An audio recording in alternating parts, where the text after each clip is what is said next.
probability of freedom, we soon reach close to 100%. And this is because the intensity of the testing is still high at the control program level, and it needs to be reduced to surveillance level. But I guess no one wanted to risk eradication and transfer into surveillance mode too early.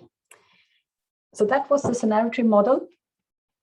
And for when to use this or the other method, I leave the word back to Khedi.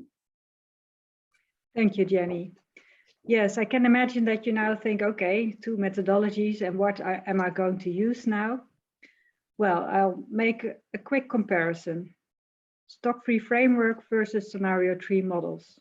Both need estimates for test validity and risk factors, so there's no difference there.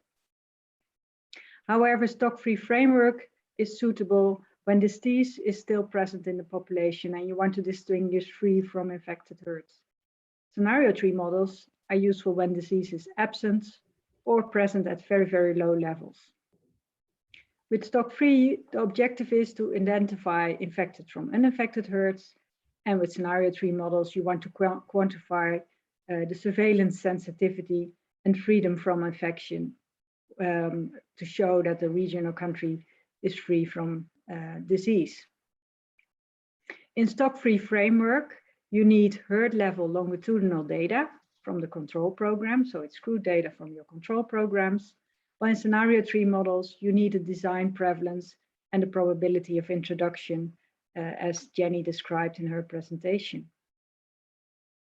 STOC-free will provide you with estimates for all model parameters, so not only probability of freedom from disease, but also the herd sensitivity, herd specificity, incidence, the prevalence.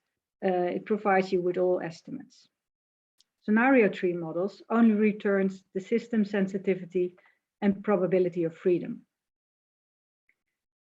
STOC-free framework is a newly developed method. It's probably easy to adapt to other diseases, but we didn't yet get to that. While scenario tree models is a well-established method, and Jenny has shown that it's adaptable to multiple diseases and multiple species. Next slide, please, Jenny. However, we do think that STOC-free framework is very useful and should stimulate use and improve control programs. So we think that with using STOC-free framework, you can test whether your control program complies with output-based EU regulations for diseases. And if it doesn't, you can improve your control program so that it does.